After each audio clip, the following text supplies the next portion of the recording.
देखिए, अगर किसी को कोई बीमारी होती है, वो दवाई से हल हो जाएगी। जैसे कि एपेंडेमिक कोई आता है, वो वैक्सीन से हल हो जाएगा।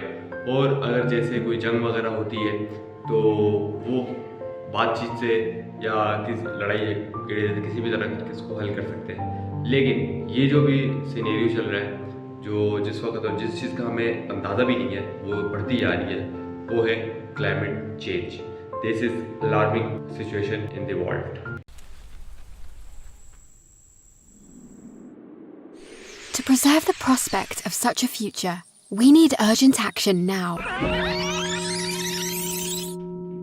ये ग्लोबल वार्मिंग पिछले कुछ टाइम से बढ़ती जा रही है, बहुत तेज़ी से बढ़ रही है। और ये ग्लोबल वार्मिंग जो हो रही है, ये इसमें सबसे ज़्यादा जो है ह्यूमंस का हाथ है। और इसको हम रोक भी सकते हैं। इसको अगर अभी से हम इसके ऊपर कुछ अमल दरामद किया जाए तो ये रुक भी सकती है। इसके ऊपर हम थोड़ा बहुत सेट कर सकते हैं, लेकिन उसके लिए हम सबको एक होना पड़ेगा और हम सबको उसके ऊपर कर रहे हैं। अभी जैसे कि आपने देखा होगा, सिंध, बलूचिस्तान, पाकिस्तान पूरे में सैलाब आया हुआ है। तो पहली वीडियो में मैंने आपको बताया भी था कि सैलाब वगैरह क्यों आए हैं। तो सैलाब कभी आने का जो सिंपल वजह है वो क्लाइमेट चेंज है। क्लाइमेट चेंज बहुत तेज़ी से हो रहा है, बारिश हो रही है, बहुत तेज़ बारिशें हो रही है, गर्मी पड़ रही है तो बहुत तेज़ गर्मी पड़ रही है, हीट वेव चल रही है। तो ये सब चीज़ें जो है आपके ग्लोबल वार्मिंग की वजह से हो रहा है। और ग्लेशियर बहुत तेज़ी से पिघल रहे हैं। जब ग्लेशियर बड़ी तेज़ी से पिघलते हैं, जब पिघलना शुरू होते हैं ग्लेशियर, तो उनका सारा पानी जो है वो जाता है समंदर में, जिसकी वजह से ओशियन लेवल बढ़ता है। और ये हमारे लिए बहुत मुश्किल चीज़ होने वाली है, क्योंकि वहाँ से समंदर का पानी भी इंक्रीज़ हो रहा है और यहाँ पे ग्लेशियर का पानी भी जो है आ रहा है और बारिशें भी बहुत तेज़ हो रही है। तो हर जगह सैलाब आ रहे हैं, अर्बन फ्लड्स आ रहे हैं, हर जगह जो है सैलाब की सूरत हाल है। और जैसा कि आपने देखा होगा, वो ऐसा सा वार्म हो रहा है, गर्म होता जा रहा है। और वो अभी जो 1.2% गर्म हुआ है, और उसमें हमारी ये हालात है, इस तरह की सूरत हाल हमें नज़र आना शुरू हो गई है। अभी हमें उसके असरात नज़र आ रहे हैं, सही है, नज़र आना शुरू हो गए। अगर ये 3 और 4, 5 पे जाता है परसेंट पे, तो ये और ज़्यादा हालात बुरे हो जाएंगे हमारे लिए। और ये सब चीज़ें हो रही हैं हमारी, हम खुद कर रहे हैं। हम पूरी दुनिया इस पर काम कर रही है और पाकिस्तान को भी चाहिए इस पर काम करें, काफ़ी कर भी रहे होंगे। लेकिन ये जो लोगों को पता नहीं है ना, ये बहुत अलार्मिंग सिचुएशन है।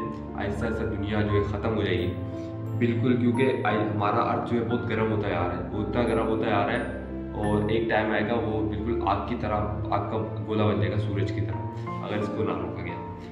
हमारी जो ऑक्सीजन जो होती है, वो ऑक्सीजन जाती है ऊपर, जाके जमा हो जाती है हमारी ओजोन लेयर के पास। ओजोन लेयर जो बनी हुई अर्थ, वो जो ऑक्सीजन लेयर है वो मिलके और 2-3 गैसेस और मिलके जो बनाती हैं ओजोन लेयर को। और जब हम सूरज की किरणें ओजोन लेयर के अंदर दाखिल होती हैं, तो उनको रोकती है। और उसके रोकने के बाद चुनने के बाद जो धूप नीचे आती है, वो हम यूज़ कर पाते हैं। क्योंकि अगर बिल्कुल सीधी धूप आप बार बार आ जाए, तो यहाँ पे जहाँ धूप पड़ेगी वो चीज़ जल जाएगी।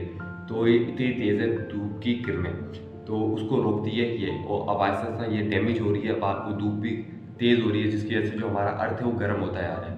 और इसको कहते हैं ग्रीन हाउस इफेक्ट। तो ये बड़ी तेज़ी से हो रहा है, ये आगे आने वाले टाइम में और भी तेज़ हो सकता है। और इसके ऊपर जो है प्लास्टिक की चीज़ों से यूज़ कम करें, जितना गैर ज़रूरी जो प्लास्टिक है उसका यूज़ जितना कम कर सकते हो उतना कम करें, क्योंकि ये सब हमारे हाथ के ऊपर, हमारे हाथ में।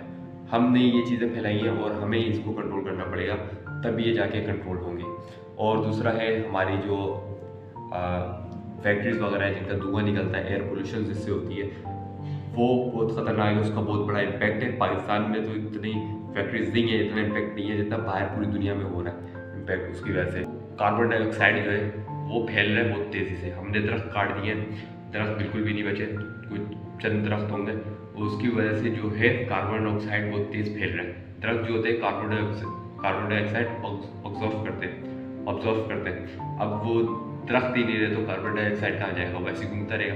तो जिसकी वजह से जो है कार्बन डाइऑक्साइड जमा हो रहा है, ऊपर ओजोन लेयर भी डैमेज हो रही है इसकी वजह से। तो ये चीज़ें हम इन चीज़ों को कर सकते हैं कि गाड़ी कम से कम चलाएं। गाड़ी, इंजन, कॉइल, गैसेस वगैरह जितनी भी है, कॉइल्स और गैसेस ख़ास तौर पे, इनको जितना कम हम यूज़ करें, क्योंकि हमारी एनर्जी जो बनती है वो सबसे ज़्यादा बनती है कॉइल से। हम उसको सोलर सिस्टम से बना सकते हैं, लेकिन वो टाइम लगेगा, उसमें ऐसा बनेगी चीज़ें। लेकिन गाड़ी हम जितना हो सके उतना कम चलाएं।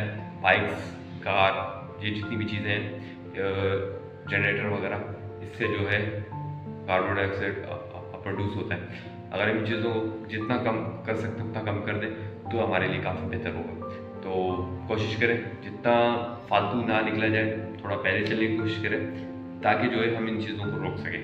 तो ये इफ़ेक्ट बहुत ख़तरनाक हो सकता है, तो जितना हो सके इन चीज़ों का परहेज़ करें और दुनिया के साथ मिलके इसको ख़त्म करने में मदद करें।